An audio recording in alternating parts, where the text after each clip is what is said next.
os debates no Congresso sempre são politizados, é a natureza da casa. Mas, pegando a própria fala do líder do governo na Câmara, quando você olha para o caso Master, tem um aspecto dele que não é apurado, que é justamente a relação, a infiltração do Banco Master, dos seus, enfim, coordenadores, nos três poderes. Em especial, a infiltração do Poder Judiciário, aparentemente mediante pagamento de valores significativos a familiares de ministros, ministro Dias Toffoli e ministro Alexandre de Moraes. Então, a gente tem que fazer uma apuração sobre isso. E vamos fazer essa apuração na Comissão Parlamentar de Inquérito do Crime Organizado, ela já está em andamento. A atuação do Banco Master é uma atuação típica de crime organizado e existe essa necessidade, ela vai ser suprida. Senador, como é que o senhor avalia a atuação do ministro Dias Toffoli? Eu gostaria de saber se, na sua leitura, essa atuação no caso, a maneira como ele vem conduzindo o caso, reforça e instrumentaliza aqueles que defendem impeachment de ministros do Supremo Tribunal Federal. Eu, há muito tempo, entendo que impeachment de ministro é uma coisa que vai acontecer inexoravelmente no Brasil. As condutas justificam. A gente tem que separar ministro da corte. A corte é institucional, ela é constitucional, ela tem uma função primordial na democracia. Mas os ministros são humanos, eles erram, eles cometem crimes, como acontece em qualquer outra seara. Então, a gente não pode tratar com um manto de impunidade só porque usa uma toga. Acho que os fatos têm que ser apurados com muita seriedade, com muito cuidado, mas com celeridade e transparência. As pessoas precisam entender se ocorreu alguma contraprestação que justifique um pagamento de até 130 milhões de reais para o escritório de advocacia da família do ministro Alexandre, ou se houve transferência de patrimônio no valor que justifique essa circulação de dezenas de milhões de reais para familiares do ministro Dias Toffoli. A conduta do Dias Toffoli, nesse caso, é absolutamente atípica, para dizer o mínimo. Ela está totalmente fora de qualquer parâmetro de atuação histórica do judiciário no acompanhamento de investigações. E praticamente todos os atos têm como consequência a dificuldade, a redução da produção de prova. Isso é muito negativo. Senador, no passado, o senhor era um dos defensores da CPI Lava Toga, né? A gente acompanhou muito bem de perto o quanto essa ideia acabou crescendo entre algumas camadas do Congresso Nacional, mas não foi para frente.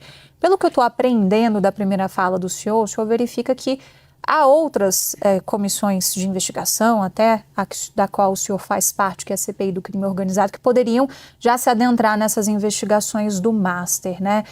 O senhor avalia que seria o caso de você tentar puxar de novo essa pauta do Supremo com aquela ideia que tinha lá no passado da CPI Lava Toga? E eu queria só tirar uma dúvida com o senhor. Para o senhor, então, não tem necessidade de uma CPI. O que já está instalado de investigações no Congresso Nacional conseguiria dar uma resposta do Legislativo sobre esse caso? Eu fui autor do pedido original lá da CPI da TOG 19. No caso específico, nós temos duas comissões parlamentares de inquérito em andamento, a CPMI do INSS, a CPI do crime organizado, que apuram fatos que têm conexão com a atuação do Banco Master. Então, elas podem avançar. Mas CPIs são direito de minoria, e desde que você tenha o número de assinaturas adequado, prazo determinado, é uma obrigação do Congresso a instalação. Então, eu subscrevi os 3 pedidos de CPI que estão na mesa. E tantos outros que venham a surgir terão a minha assinatura e meu apoio. Porque quanto mais investigação, quanto mais transparência você tiver, melhor vai ser o resultado. Senador, a gente vê que há um impasse hoje entre o governo e o relator da PEC da Segurança Pública, Mendonça Filho. Sobretudo na questão que se refere ao papel dos estados ou o papel do governo federal, da Polícia Federal nas investigações. O senhor acredita que é possível chegar a um texto que contemple tanto o governo quanto o relator e o centro e o centrão, ou a tendência é o governo sair derrotado na proposta da PEC da Segurança Pública? A PEC da Segurança, desde a sua origem, ela acrescenta muito pouco, porque o governo federal não precisa de uma PEC para poder atuar de forma integrada com os estados. A Polícia Federal não precisa de PEC para combater crime organizado. Você tem uma questão de financiamento, né? Nós precisamos de mais recursos para a segurança e mais integração, especialmente na atividade de inteligência, mas isso não demanda PEC. Quando se escolhe a PEC, você tem uma alternativa que é, vamos dizer, de gabinete. Ela esconde as dificuldades da gestão, a inércia da gestão, e ela joga a responsabilidade para os legisladores. Eu acho que o texto pode ser aprimorado e chegar a alguma coisa que tenha um certo grau de contribuição, mas, repito, ela é absolutamente desnecessária. O senhor foi relator também do PL Antifacção no Senado Federal. O texto que saiu das suas mãos foi elogiado pelo governo. A afirmação de governistas é de que se voltou a um equilíbrio no texto, depois de muita mudança na Câmara dos Deputados. E agora o governo manifesta uma certa apreensão com o que vai acontecer nessa reta final, com o texto voltando para a Câmara, a ponto de defender, inclusive, que a relatoria não fique com Guilherme Derrite. Como que o senhor vê essa fase agora de reta final? Essas desavenças entre esse texto são suficientes para que esse texto possa acabar sendo embarreirado nos debates na Câmara dos Deputados, senador? Bom, primeiro apontar que os deputados têm absoluta autonomia para escolher entre o texto do Senado e o texto da Câmara, isso faz parte do processo legislativo que nós temos. O texto que a gente produziu no Senado ele foi apoiado não só pelo governo, todas as entidades, as forças policiais, secretário de segurança, Ministério Público, Polícia Federal, todos apoiaram o texto. Em especial por quê? Porque a gente incluiu ali o que é verdadeiramente o crime organizado, que não se limita ao pobre armado na favela, Banco Master, roubo do INSS, isso tudo é ação de crime organizado. A gente fortaleceu o combate à lavagem de dinheiro e a gente enfrentou a questão do financiamento, criando um novo fundo suportado por tributação das BEDs. Então, é um texto completo. A gente espera que os deputados concordem com essa análise, mas se assim não fizerem, vão estar dentro da sua autonomia. Senador, e sobre a questão da sabatina do Jorge Messias? Até o final do ano passado, a leitura é que ele poderia ter dificuldades nessa sabatina, deixaram para esse ano, depois do recesso. O senhor acha que nesse meio tempo os senadores se aproximaram dele, vai ser uma sabatina tranquila, ele deve ser aprovado, ou ainda existe o risco dele não conseguir essa aprovação? Historicamente, as sabatinas são muito tranquilas e são poucos os votos abertos contrários.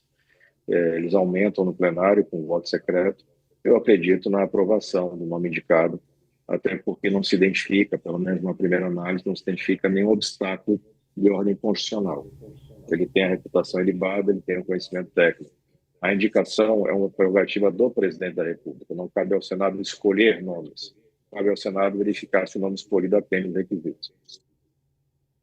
Senador, queria voltar no nosso tema de origem, que é a CPI do crime organizado. Como é que o senhor vislumbra os trabalhos da CPI agora na retomada do recesso do Legislativo? No que a CPI vai focar? Vocês também planejam oferecer algum tipo de projeto de lei ou as discussões sobre propostas, que são muitas, já contemplaram, digamos assim, essa legislatura?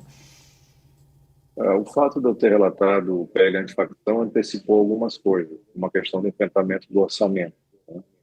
Mas nós teremos seguramente ao final da CPI a indicação de novos projetos, né? Fortalecimento de técnicas de investigação, ampliação talvez do rol de crimes que podem ser abrangidos como crime organizado, e a gente vai ter agora essa seara específica que já estava no plano de trabalho. Nosso plano de trabalho tem uma aba para cuidar de lavagem de dinheiro, e dentro da lavagem de dinheiro, a atuação do escritório de advocacia. Então, o que a gente está fazendo é antecipar diante da gravidade dos fatos e diante da inércia da PGR com relação a esse aspecto. Senador, e sobre a CPMI do INSS? A oposição defende a prorrogação por mais 90 dias da CPMI, o governo acha que não é o caso, porque isso pode ser contaminado pela eleição. Qual é a leitura do senhor? Eu acho que é razoável a prorrogação, existem muitos fatos relevantes ali que precisam ser melhor apurados. É uma CPMI que vem dando resultados, apesar das dificuldades naturais do processo eleitoral. São fatos gravíssimos, são valores muito elevados, subtraídos de um público altamente vulnerável. Então você precisa dar resposta, precisa dar muita visibilidade, muita transparência para aquilo que é constatado nos autos. Então eu acredito que sim, é caso de uma prorrogação por prazo determinado. Certamente vai ser encerrado antes do final do semestre, não há por que se preocupar com a eleição por conta disso. Senador, o ministro Fachin tem dado algumas entrevistas nos últimos dias, depois da nota dele, inclusive. Queria a leitura do senhor como alguém que vem das camadas do direito também, sobre esse timing da gente discutir um código de ética, a OAB em São Paulo ofereceu um rol de propostas ao Supremo Tribunal Federal. O que o ministro Fachin pontua é que tem uma maioria na corte que entende que precisa, mas ao mesmo tempo também tem uma maioria que entende que a corte estaria exposta por ser ano eleitoral. É o momento, na avaliação do senhor, de discutir esse código de ética, um código de conduta para os ministros da Suprema Corte? Essa é uma discussão que, na verdade, já está muito atrasada. Existem flagrantes problemas éticos cometidos por ministros do Supremo. Flagrantes. Então, ter um código de ética talvez reduza essa incidência e traga um pouco mais de credibilidade para a Corte. A gente tem a notícia do ministro Fachin com dificuldades para tramitar isso.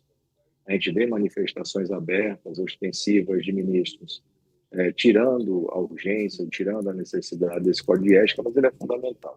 E ele não diminui, ele não afasta a necessidade de investigação de condutas individuais que possam resvalar na seara criminal. São coisas separadas. Uma coisa é desvio ético, outra coisa é crime. Infelizmente, existem indicativos de cometimento de crime por parte de ministros, e isso exige uma apuração urgente.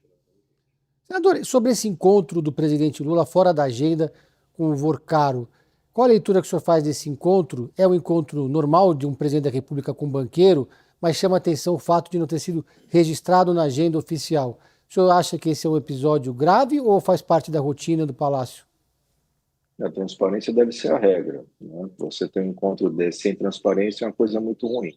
Claro que naquele momento da reunião você não tinha a publicidade das práticas ilícitas, né, do Vorcaro e do seu grupo. A gente tem que rememorar, quando a gente faz esse trabalho de dar passos atrás, a caminhada do Vorcaro ela tem uma grande participação inicial no PT da Bahia, né, quando você tem a aquisição pelo sócio dele, Augusto, do Credit Sexta, e a partir dali eles começam uma atuação integrada sempre com a mesma receita. Atuação de agentes políticos, circulação de muito dinheiro, acesso a fatias de orçamento, seja de fundos, seja de orçamentos públicos. Então, vejo com preocupação a reunião não transparente, mas é preciso reconhecer que a gente não tinha ainda a publicidade da conduta do Vorcaro.